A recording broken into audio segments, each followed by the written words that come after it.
Thank you for inviting me, Claire, and thank you, Breeze and Anna, for giving me a really good introduction to the book. I have to say, the book landed on my floor in my hall on Saturday morning, and I had known for a number of weeks I was going to have to do this. So I've spent the last few days in between meetings, cramming. I said to Breeze last night, I feel like I'm back at uni 30 years ago on my social work course trying to get ready for an exam. She did say she was going to test me, but I hope that doesn't actually happen. But if you do choose to test me, Breeze, I'm ready. So I was asked really just to give a response, and really from the Scottish perspective. And so I think it'll be quite brief, Breeze. We've got it all sorted, and you're all free to go. I wish that was true. I suppose the first thing I would say is in reading the book, and I actually really enjoyed reading the book, there was a lot of familiarity within the book, because that social work course that I referred to at Glasgow University that started in 1988 after I had done a degree was a community social work course. And a lot of the concepts that you describe in the book, actually I think, go back to the whole concept of community social work and how we work alongside and in communities to support people and support people to take agency in their own lives. And what I thought might be a wee bit helpful is if I could just spend a minute talking a wee bit about my journey in social work, because actually I think if I'm doing my counting right, it's still true that most of my social work career took place in local authorities, from social worker through to a senior manager. And I think I am not alone in the room as a social worker who reached a point of working in local authorities through that managerialism that Breeze talked about, through that retreat from communities where I had just got to the point where I thought I could not coexist within those structures any longer, and I needed to do something different and go somewhere different in order to serve the people that I felt needed support most in our communities. So I took the decision in 2008 to walk away from a statutory career in social work and to go into the third sector. And I think also within your book, the thing that resonated with me is that some of the examples, and we have many in Scotland actually, and there's lots of really good news in Scotland about some of this approach, is that a lot of those good examples are happening in the third sector and in the not-for-profit sector. And I think the thread that runs through all of our organisations in the third sector is that we have not lost our values as organisations, and we have not lost sense of what those priorities are for us and for the families that we serve and support. And when we looked at, when I looked at the components of the social model that Breeze and Anna have shared with us, the fundamental part around understanding and tackling root causes of people's pain, again took me back to that social work course, that discourse of public policy and private pain. What are the underlying factors that will lead to adversity in children's lives? Rethinking the role of the state and looking at how actually our construction of the state over the past 60 years could actually contribute and does actually contribute to some of the social harm that children and families experience on a day-to-day basis. And that concept of developing relationship-based practice, not just the relationships with children and families and communities, but across communities, across our professions, across different aspects of our state and with the communities. And embedding an approach which is about ethics and human rights. I am delighted that 2 weeks ago the First Minister in Scotland announced that finally, we are going to embed the UNCRC completely in Scots law, and that there will be legislation taken in this term of the Parliament to do that. And there's been a lot of wrangling about whether that was possible and what was the best way to do it and how complicated it was, and there was a lot of good people out there arguing at the forefront of the campaign to make sure that this happened. Now our organisation wasn't one of those leading organisations, but there was other people out there making that call, and I'm delighted that that's been done, because I think that in terms of the question that Janice asked, for example, how do we make this relevant to everybody in our society? One of the things we need to make relevant is the fact that we are talking about a rights-based approach, an entitlement to a compassionate, caring and supportive response to people who are experiencing hurt and pain, whatever their circumstances. And that goes across class and it goes across communities. One of the things that Breeze talks about in the book, and I talk about in the book, is this notion of the centaur state. And I found that really an interesting thing, because actually I could see how we had contributed to that notion of a state that, despite becoming bigger in many ways, retreated from the communities that it served. And when it dipped into those communities, into the poorest communities, became more punitive in its responses to them. And that's part of the reason that I wanted to walk away. I did not want to be transactional or managerial in my approach to how we support children and families. I wanted to take a human approach, a compassionate approach, and an approach that really understood and listened to what their experiences were. So that's a real thing for us to think about, actually, in Scotland, because albeit there are many good things, and I'm going to talk about that, there are still some elephants in the room in Scotland that we need to talk about. And one of them is how distant some of our public services are from the people who rely on them. And that's not just social work, that's also about housing, it's also about other parts of our local authority landscape and our health services. How difficult it is sometimes for our people just to go to a hospital appointment. How difficult it is for children to engage in support that they need because of the stigmatisation of having to come out of class to go to get mental health support. These are things that we need to think about, because that is about that centralisation without any real intelligence being applied to it about what the impact of that might be on human beings in our communities. And the moral distress that was touched on as well, again, I think this is probably something that's really quite familiar to a lot of people in the room. And that moral distress, and I certainly had it as a social worker and a social work senior manager, of knowing that you wanted to go down a certain route because you thought that was the right thing to do, but being told you couldn't because of either financial considerations or other priorities that got in the way of what you morally wanted to do and what you wanted to provide in terms of support. And I think that is still something that we culturally need to grapple with within our public services in Scotland. I liked the discussion in the book around social harm and those societies where there is less social harm, if you like. And it seems to me there was 3 key components to that that were outlined, that were laid out in the book. And again, I think this speaks to your point, Janice, in relation to those families who are not in the child protection system but actually need to understand how we as a society value our children and protect our children. And within those societies there's a greater sense of social solidarity, that we actually are a one people and we work and we live and we exist together. There's a clear separation, and again this is something we need to think really deeply about in Scotland, between the worth of human beings, just as human beings, and their ability to accumulate wealth. They are not seen as one being dependent on the other. And again, that is something we need to think about, because albeit at a national level we have great discussion about equity and equality and a vibrant Scotland, we live in a low-wage economy. And we need to think about what that means for our poorest of families and how we build Scotland, which means that people are valued because they are people and equal human beings, and that we do not apply in error values to human beings that are attached to how much money you earn and how much money you have at your disposal. And I think that is a huge issue for us.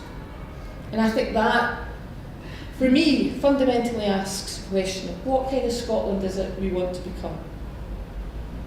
What is it we need to put in place across our country to achieve some of what Anna and Breege described in the book? And I think in Scotland there's lots of really good things that are already in place. I think, luckily, thankfully, we have a different kind of dialogue going on in Scotland in many ways from the dialogue that happens south of the border. That is not much comfort to you guys, but it gives us an opportunity to really think about the story we want to tell about our children and our families and our country and what we want that to be. And it seems to me that there are a number of things that a number of us in this room have been involved in battle on for a number of years, and one of those things is the whole concept of getting it right for every child. And getting it right for every child, despite the stuttering implementation, is, I think, a well thought out, principled perspective around how we make sure within our public systems and children's lives that they get the right support at the right time, and that that support is tailored uniquely to that individual child. Now, we have a long way to go on that, but that for me is something that we have building blocks that we can build on. We have a children's hearing system that I think is motivated by the right things. I think there are clear improvements we can make, but we don't have the same exposure of our children to court processes up here that we do down south. And for those children who are exposed within a court setting, there are some really exciting developments that, again, the third sector has led in terms of the protection of vulnerable witnesses through the Barnhouse approach. And so there are many things that we are doing that show us that we actually are beginning to tell a different story, and I think that's good. There's a few things that I'm involved in at a kind of leadership level at the Scottish Government. Some of them are battles, in fact most of them are battles actually, because one of the things that strikes me when I'm in some of the strategic meetings, and I sit on the Child Protection Leadership Group, and I also sit as chair of the part of the Mental Health Task Force, and I was at the task force before I came here today.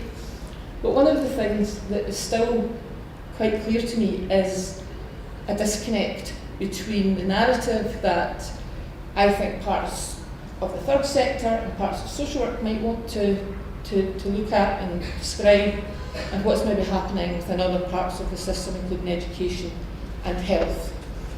And we need to think, I think, about how we position ourselves in relation to some of that narrative.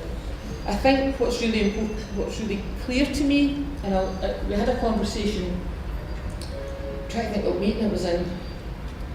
Oh, it was a policy meeting about the incorporation of the UNCRC. And somebody in the room said, we need to be careful about how we position this for social work. I thought, wow, that's interesting. But it's not really a surprise to me, because less than a year ago I had a conversation with a senior social work manager about our unaccompanied asylum-seeking young people in Scotland, and what had become quite a difficult, tense situation where there was moves to take away the looked after status from these young folk. And I and my organisation and the Scottish Refugee Council and many others were kind of fighting against that. And I had to phone a social work manager to understand what his criticisms of the service were. And the backdrop to this is that our two young people who were looked after by that authority lived in children's houses. And because the authority wanted to strip them of their looked after status, it meant that they didn't have to pay them their pocket money. And they basically reduced the amount of money that our two boys were going to have every week, which meant that our two boys couldn't get to college and couldn't do the things that they wanted to do. So I said to him, I really need to understand why you're angry about what we're doing in advocating for the rights of these wee boys. And he said, do you know, SallyAnn, the problem with you and your organisation is that you're far too rights focused. This was a senior manager in my profession. So I said to him, well actually, if that's the only criticism you can lay at my door, I'm happy to take it, because I would much rather be too right. I don't even know how you be too rights focused. But what that shone a light on for me was just, at times, a failure in leadership in social work in Scotland to really understand part of our role is about advocacy, it's about representation, it's about making sure, and a big part of it is about making sure that people's rights are not just respected, but are actually put in place and realised. And that's something I think we need to think about. Just today at the Mental Health Task Force, when we were talking about the next steps, part of what I was saying, and there was broad agreement around the room, albeit there was still questioning voices, but what I was saying was, actually our building blocks in the Mental Health Task Force need to be rights-based. They have to be rights-based and they need to be rights-driven. And again, that's something that, again, as the third sector coming in, we are able to make those arguments within our public services. And I think that in many ways we have got a narrative that's developing in Scotland that actually honours a lot of what is talked about in Briege and Anna's book. However, we do still have, at times, a preoccupation in what we think are quick fixes for families. We have been preoccupied in Scotland around programmes that somebody in government believes will fix families that have difficulties that have been in place for many years, over many different, in many different forms. And I think we need to feel much braver about challenging what people are saying about what is actually possible for families to change in their context.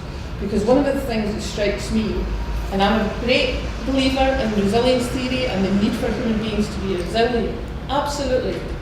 But at what point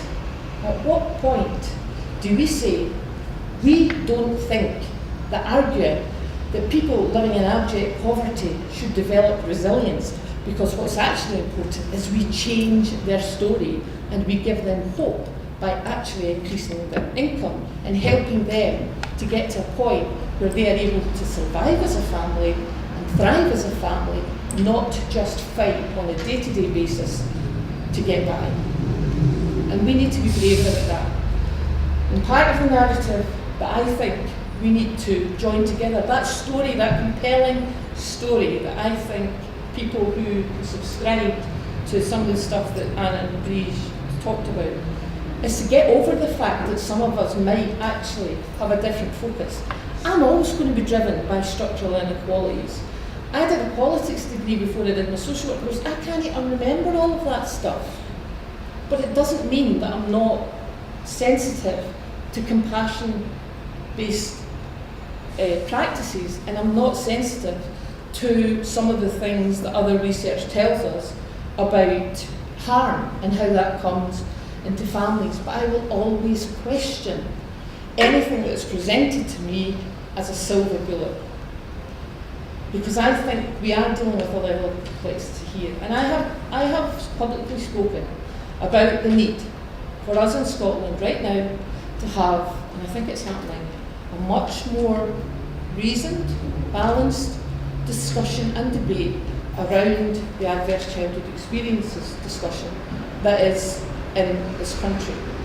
Not because I think that adverse childhood experiences don't exist, or because I think that fundamentally the research is rubbish. I don't. I think there's research there that we can use for a purpose, but it's only part of what we need to do.